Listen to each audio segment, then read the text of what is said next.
Hello everybody and welcome back once again to our YouTube channel. Students, today we are going to explain a very important topic, and that is tenses.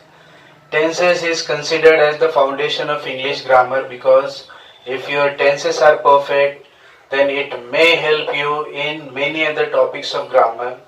Those topics you can solve very easily if you have good knowledge of tenses.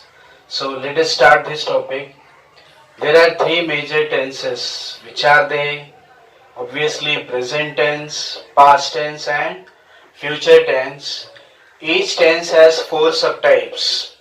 For example, four types of present tense are simple present tense, present continuous tense, present perfect tense and present perfect continuous tense.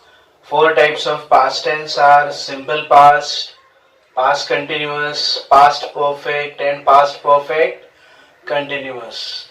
In the same way, four types of future tense are simple future, future continuous, future perfect and future perfect continuous. So in today's session, we are going to discuss present tense first. So let us see here. The structure of simple present tense is like this. After the subject, either we have to use the first form or we have to add the suffix yes, es or ies to the main verb, and after that we have to use the object. Now the question arises, how to decide whether we have to use the first form or whether we have to add the suffix yes, es or ies. So it depends on the subject. First form we can use for these subjects. If you want, you can pause the video and write down all these things. So V1 we can use for I, we, you, they and any other plural subject.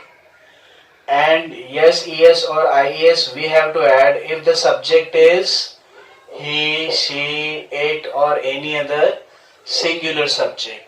For example, one sentence I'll explain with all these subjects.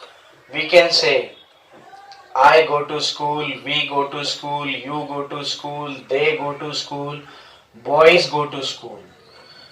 But if the subject is he, she, it or any other singular, then we have to add the suffix yes, es or ies. Then how will be the sentence? He goes to school, she goes to school, Sanjay goes to school. Now let us see present continuous tense. The structure of present continuous tense is after the subject we have to use am, is, are and after that ing form. Am we can use only with the subject I. Is we can use with he, she, it or any other singular subject. Are we can use with we, you, they or any other plural subject. So the sentences with different subjects will be like this. I am going to school, he is going to school, she is going to school, Priya is going to school. Okay, and if the subject is plural, then we have to use are. For example, we are going to school, you are going to school, boys are going to school, they are going to school. Now let us see the third type of present tense, that is present perfect. In present perfect, what we have to do? After the subject we have to use either have or has, and after that we have to use third form of the verb. Have we can use for these subjects I, we, you, they and any other plural subject. Has we can use with he, she, it or any other singular subject, and after that third form. So the same sentence in this tense will be like this. I have gone to school, we have gone to school, you have gone to school, boys have gone to school, they have gone to school. He has gone to school, she has gone to school, Priya has gone to school. Now let us see the fourth type of present tense, that is present perfect continuous tense. The structure of this tense is like this. After the subject, we have to use either have been or has been, and after that we have to use ing form of the verb. Okay, whether we have to use have been or has been, that obviously we have to decide depending on the subject. Have been we can use for I, we, you, they, and any other plural subject. Has been we can use for he, she, it, or any other singular subject. For example, I have been going to school, we have been going to school, you have been going to school, they have been going to school, boys have been going to school. He has been going to school, she has been going to school, Priya has been going to school. So all these are the assertive structures of present tense. Now sometimes what happens, the given sentence is a verbal question and we have to make verbal question. So let us see how will be the verbal question in all these tenses. In simple present tense, the structure of verbal question will be like this: do oblique does. Okay, I'll mention here.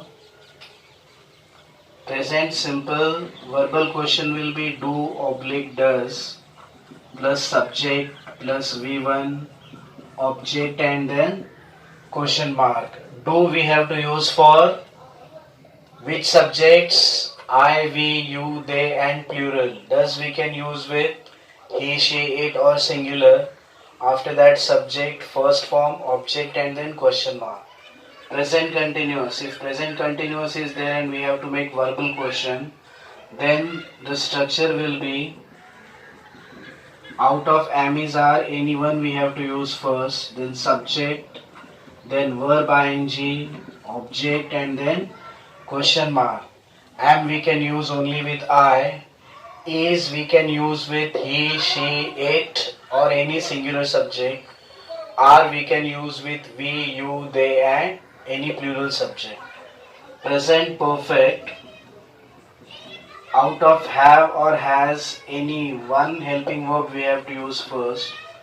After that, subject, V3, object, and then question mark.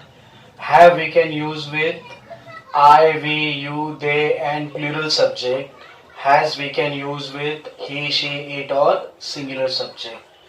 Then present perfect continuous. The structure will be have or has plus subject plus been plus verb ing, object, and then question mark. So how to decide whether we have to use have or has, that I have already explained to you. After that we have to use subject, then being, verb ing, object, and question mark. So students, I hope that you have understood these four types of present tense well. Now let us meet in the next session, and in that session I'll explain you past tense. Till then, it's goodbye.